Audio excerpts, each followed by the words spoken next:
Tonight, 75 years of Windrush. Today's celebrations in the capital marking the contribution of a generation and its lasting legacy. Very important for me to, I guess, thank the people that came over here and stayed in their struggle and didn't go back when they weren't welcome. But still, after the scandal, the thousands of Londoners waiting for government compensation also ahead. Hopes fade for the Surrey businessman and his son, among those on the sub missing in the Atlantic. Guilty of assault, the police officer who used pepper spray on a man as he climbed down a drain pipe on a high-rise building. And Tom Cruise in town, his latest stunt on the red carpet with Sally. Good evening. It is 75 years since the Empire Windrush docked at Tilbury in Essex, then a symbol of post-war migration that transformed our city and its culture. Today on Windrush Day, the legacy of that generation is being celebrated, but they are celebrations tinged with anger. The Windrush scandal left thousands facing detention and deportation, despite having every right to live here in the UK. The government says it is committed to righting the wrongs, and yet thousands more are still waiting for compensation. Antoine Allen reflects on a bittersweet anniversary. The voyage that changed Britain. 75 years ago, the first of thousands of people from the Caribbean arrived at Tilbury docks on the HMT Empire Windrush.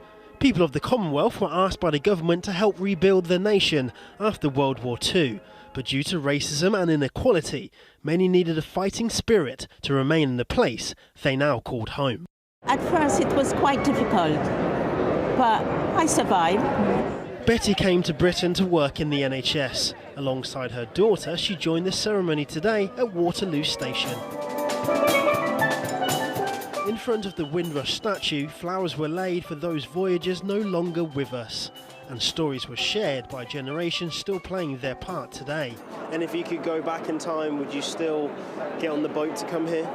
No, I like the plane. I don't like the boat too much. 83-year-old Siggy came from Barbados. He found a job working on the trains and to continue to work on the railways for 61 years. And those early days, it's a bit surprising because it was very cold. And I never feel cold like that before. And I was thinking seriously about going back home the next day. The Windrush generation came to Britain to work in essential public services. Police officers, firefighters and NHS workers came to the ceremony to honour their pioneers. Why was it important for you both to come today? Well, as somebody who is a direct descendant of the Windrush generation, it was just really important for me to, I guess, thank the people that came over here and stayed in their struggle and didn't go back when they weren't welcome to try and find a better life for themselves and their family. You absolutely have to remember, those who came before us, those who are now absolutely the successes of the UK and the future. I call myself a Windrush baby because both of my parents came from Jamaica, Kingston, Clarendon, Maypen. Big up mum and dad because they set the pathway, and it's ironic that I police in Brixton where they settled. In 2018, the Windrush scandal exposed that under the Conservative government's hostile environment policy, thousands of people who believed they'd been given an automatic right to settle in the UK were deported, denied housing, jobs and medical treatment. The compensation scheme for them has paid out over £62 million, but hundreds of applications have been rejected and even more still waiting to be processed. At the station, people followed the footsteps of the Windrush generation in order to highlight a story that in part still lacks a happy ending. These people have gathered here today to walk in the footsteps of that first generation of arrivals in the Windrush generation who would have entered London full of hopes and full of dreams. But in recent years, the Windrush name has become synonymous with the scandal that ruined so many lives. But today is supposed to refocus that message around the celebrations and the contribution of a generation that's still here today, people like myself. Across the capital, there are a series of commemorative events, from dancing at Tilbury docks to a royal message of thanks. These voyages also gave to our nation helping to rebuild our country and adding to our culture. Acknowledging the impact the Windrush generation have had on society. Well, Antoine is there at Windrush Square in Brixton. Antoine. Yes, Lou, lots of people have come here today to look at the stage where there's dancing, the celebrations and their speeches. But I'm here with historian Patrick Vernon, one of the people that's been campaigning for the Windrush generation to be acknowledged and helped by the government due to that hostile policy. Patrick, now the government say they've given £62 million worth of compensation to those affected by the Windrush scandal. Is that enough? Money is never enough to compensate for the losses, the personal sacrifices that the victims suffered as a result of the hostile environment policy and the scandal. Unfortunately, £62 million is not enough because it's taken them 4 years to administer that money, but yet there is a backlog of cases. They've rejected lots of cases. It works to equate to less than just about 1,000 people receive compensation, and potentially there's tens of thousands of people out there who deserve the money. Many thousands haven't come forward because they do not trust the Home Office. And the government have said that they've tried to improve the process, make it less bureaucratic. But for the people going through the process who haven't had any form of compensation or have been rejected, how would they be feeling right now? If you go to a garage and your car is old and broken down and you have some new wheels and tyres, it's still a broken car. The Home Office is a broken institution. They use the rhetoric of righting the wrongs. They have no understanding of the needs of the Windrush community. The administration of the scheme has failed, and that is why it needs to be removed from the Home Office. I wish the Home Secretary would listen to the reports done by parliamentarians, Public Accounts Committee, the Home Affairs Select Committee, independent report done by lawyers called Justice, and even recently an international NGO, Human Rights Watch, who look at human rights abuses around the world, had to come to Britain to say to the government, it's not working. You're delivering, you're not meeting the needs. The scheme needs to be done independently. Well, Patrick, thank you for your time. Of course, today is a day of celebration, and I'm sure anyone that comes down to Brixton Square will be thinking of that scandal, but also enjoying the generation that helped change Britain to what it is today. All right, Antoine, and your guest, Patrick Vernon, thank you very much. Well, my guest here in the studio has first-hand experience of the Windrush scandal. Vernon Van Real came to London in 1962 when he was 6 and became a successful boxer. In 2006, he went to see his son in Jamaica, but when he returned to London in 2008, he was denied permission to re-enter the country. He was left stranded in Jamaica for more than a decade, fighting to prove his right to remain in the UK. He also became homeless, finally returning here in 2018. When he did, the Home Office admitted he was wrongly removed from the UK, and Vernon received a personal apology from the then Home Secretary, Priti Patel. And Vernon Van Real is here to talk to us tonight. And Vernon, thank you so much for coming to talk to us. I've got to point out to people at home that you had a little bit of surgery today on your lip, didn't you? But you still wanted to come in. Yeah. You still wanted to talk to us, and you're happy to do this interview. Absolutely. Listen, you're a boxer, but one of your toughest fights, really, was the more than 10 years that you spent in Jamaica desperately trying to get back into the UK, the country where you have every legal right to be. What was that like? Categorically.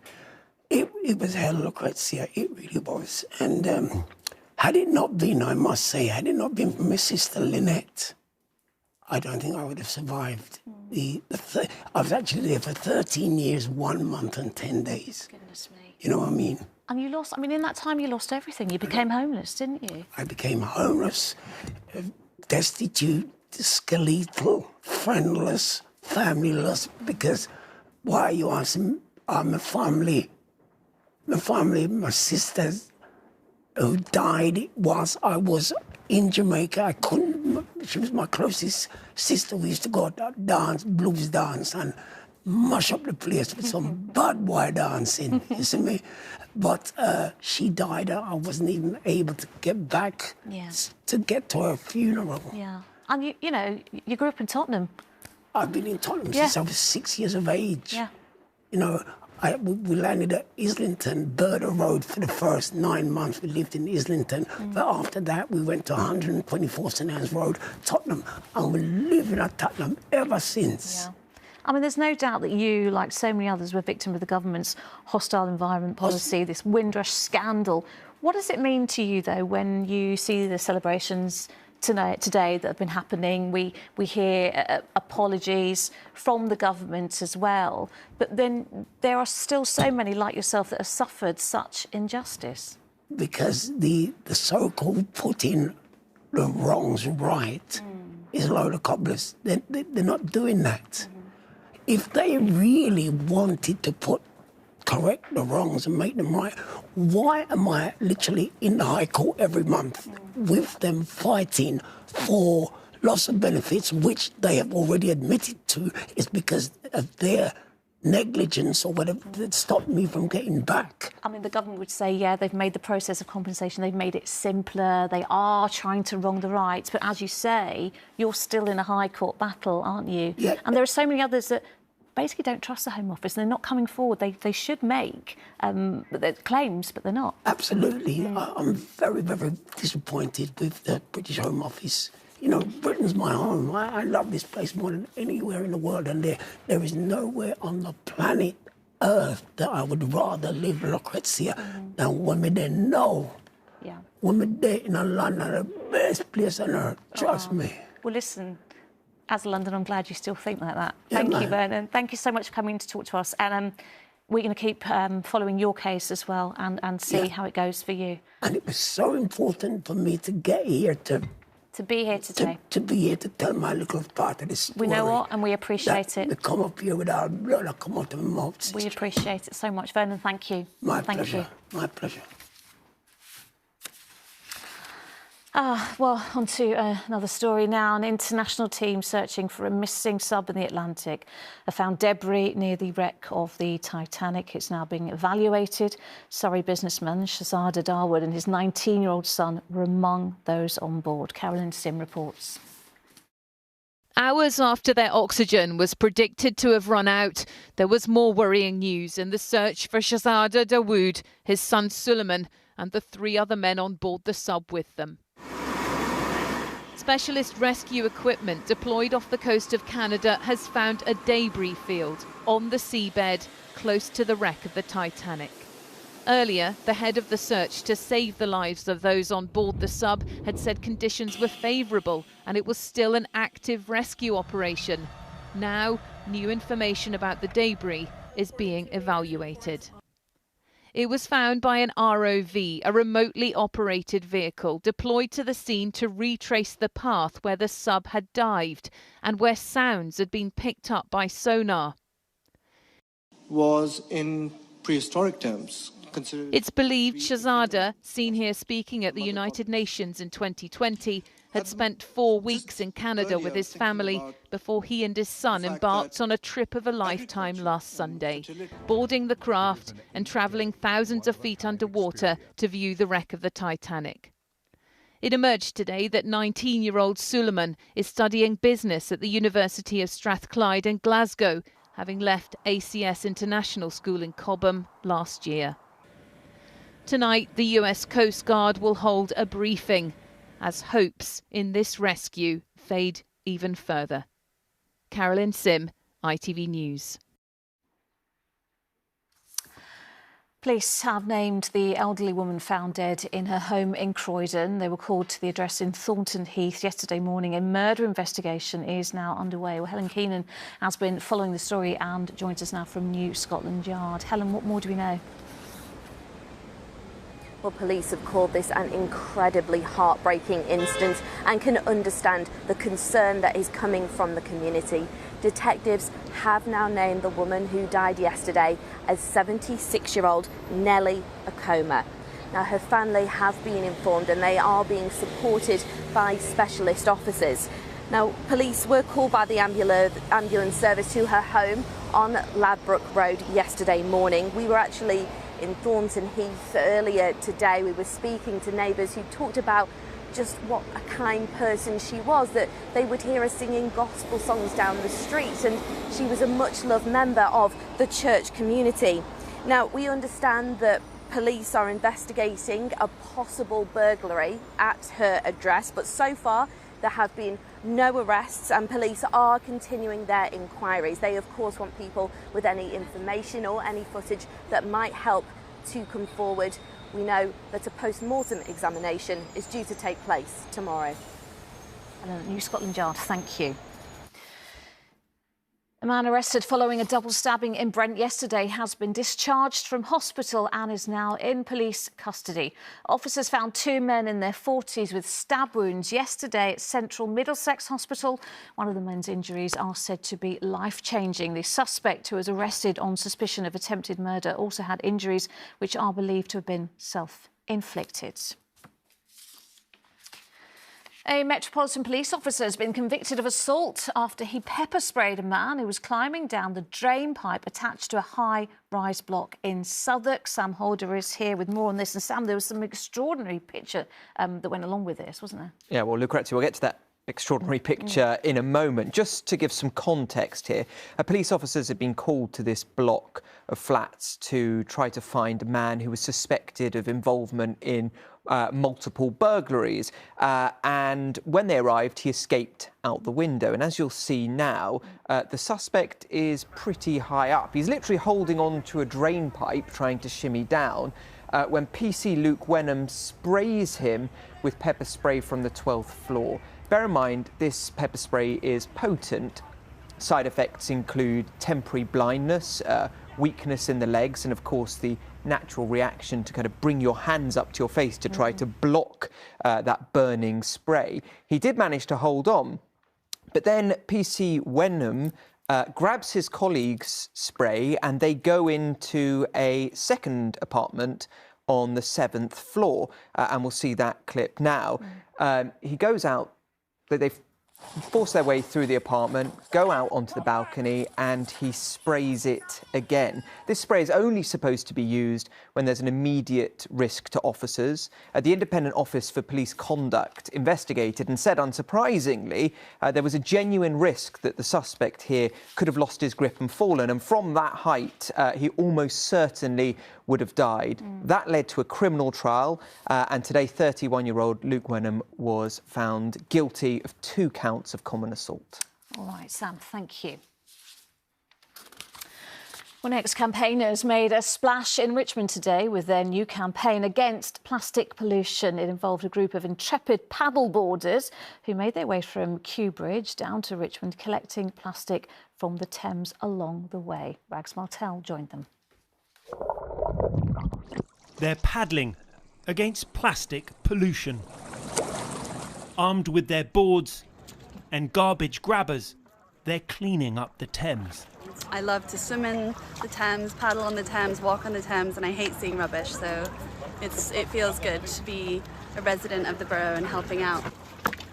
So we came here to clean the water, obviously, so my goal today is to fill it up, my buckets. So hopefully I can do it. At low tide, they gathered by Kew Bridge.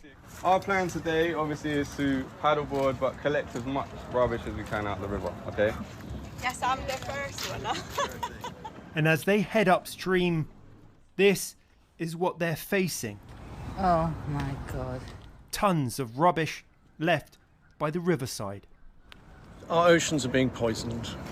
A lot of the plastic, which is part of the problem, goes into oceans from rivers. We, that is Be Richmond, that is a partnership between Richmond businesses and the council, want to do our bit in the river between Kew and Richmond. And while we found a tyre in the riverbed, the biggest enemy is single-use plastic. The people going out will actually get some awareness of the problem, and hopefully some of them will do something about it. Maybe change their buying habits a bit, use a bit less plastic. Reject over-packaged stuff in the supermarkets, buy something that's got less packaging. How does it feel to clean up the Thames? Oh, great. Great, feel environmentally friendly right now. The paddleboarders are now working their way up to Richmond Bridge, and at the end of the day, everything they collect will be weighed. Last time they did this, they amassed more than 100 kilos of plastic waste. And while this was just a small mission to clean up the Thames, it shows with a paddle and perseverance, a difference is possible. Rags Martell, ITV News, in the River Thames. Rags showing off his skills on the paddleboard there. And while we're at it, let's take a look at some more incredible stunts. There's a big movie premiere in Leicester Square tonight. Mission Impossible Dead Reckoning Part 1, starring the one and only Tom Cruise. Before we go to Sally on the red carpet, let's take a look at the trailer.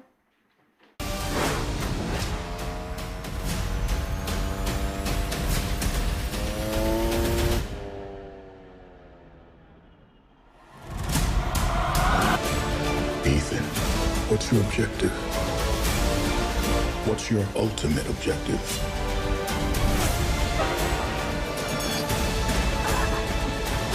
Your life will always matter more to me. Oh, as you expect, full-on action there. Let's go to Sally now, who is on the red carpet. And Sally, I believe there was a bit of a stunt there in Leicester Square earlier on today. Indeed, and there was someone very special. Several very special people who turned up. I love an impossible mission, and I love even more Mission Impossible. And look, he's with me. Hi. It's Simon Pegg. Simon, thank you so much for joining us. You're very welcome. Now listen, tell me, this film, favourite bit for us to look out for? Oh man, this film is like a series of favourite bits. I mean, without giving too much away, there's an amazing sequence in an airport. There's an amazing sequence. Oh my God, don't put me on the spot like that, because it's like all favourite bits. And how does it feel to be in London on this glorious night with your old sidekick, Tom Cruise? It's great. This is my home crowd, you know, so my mum's here, my wife and my daughter are here, my family, my dad, everybody's here. This is home, you know. This is a really important night for me, so I'm just delighted, you know. Now, that stunt, let's talk about that stunt where Tom Cruise takes a motorbike and takes it off a mountain. When he told you he was going to do that, what was your reaction? You know, I wouldn't be lying to say I wasn't surprised, because having known him for 17 years, he doesn't surprise me anymore, because I know he'll do anything. You know, what would surprise me if he said, Simon, I'm going to have a nap for 15 minutes. That would be a surprise. So for this, it was just like, yeah, I guess you are. And he did it. And I was there when he did it, and it was terrifying. Oh, my goodness. Now, if I did something like that, which I wouldn't, but if I did, I'd probably need about 6 pints to just bring myself down. What does he do afterwards to chill out? Well, he trains very rigorously. You know, he's not reckless, Tom. People often say, oh, he's crazy. He's not crazy. He's meticulous. He trains. He kind of like, he becomes the best motorcycle rider, then the best parachutist, and then puts it all together, does the stunt. Afterwards, I guess it takes him a few hours to come down from the adrenaline, but you know, he's got this in the bag. He does this on weekends when he's not working. Are we going to see you guys in space next? In space? Well, apparently, I mean, Tom's spoken about doing a film in space, and if anyone's going to do a film in space, it's Tom Cruise. So, yeah, probably. I'm not going. Oh, come on, you could do that. Nah, I'm all right. Mission Impossible. Tell me, when you guys are in London, do you meet up? Do you go out for where's your favourite haunt for you and Tom? Well, we tend to stay in the hotel, because the hotel becomes, as you sort of become besieged.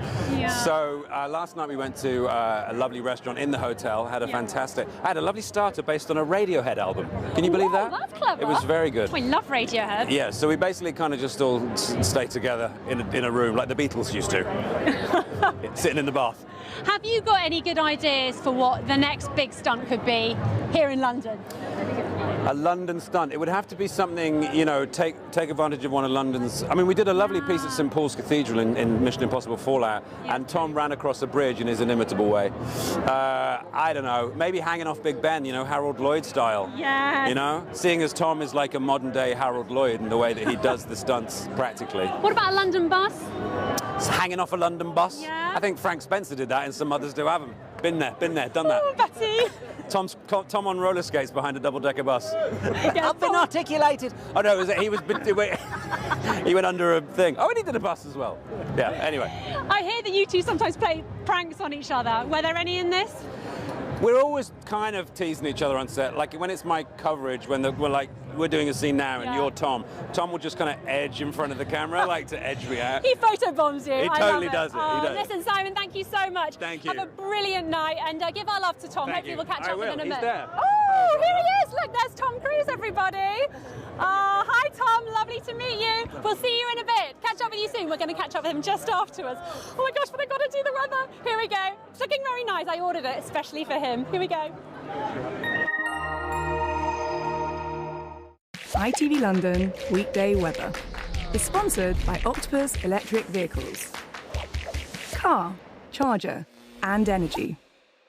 Hello again. Well, I think we could take a very top tip off this little bird. Drink plenty over the next few days, plenty of water that is. It's going to be dry generally and warm. That humidity returns, and so do, I'm afraid, the muggy nights. So let's take a little look at tonight. Outside, still a chance of a shower, maybe a thunderstorm. Couldn't rule it out, and heavy downpour, but generally a lot of people staying dry.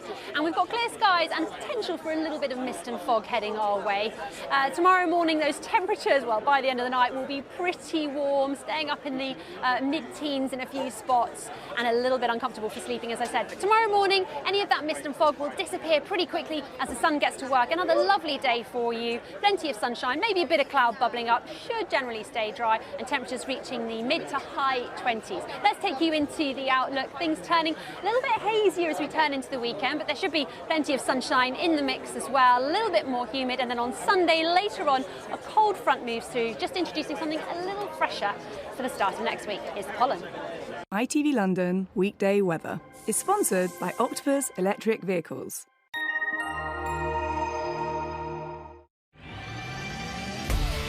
Hello, summer. Piri sponsors ITV Pollen Count.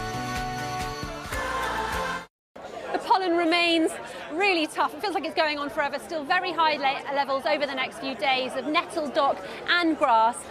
So good luck with that. But from me and everyone here, sorry, what's that, Tom?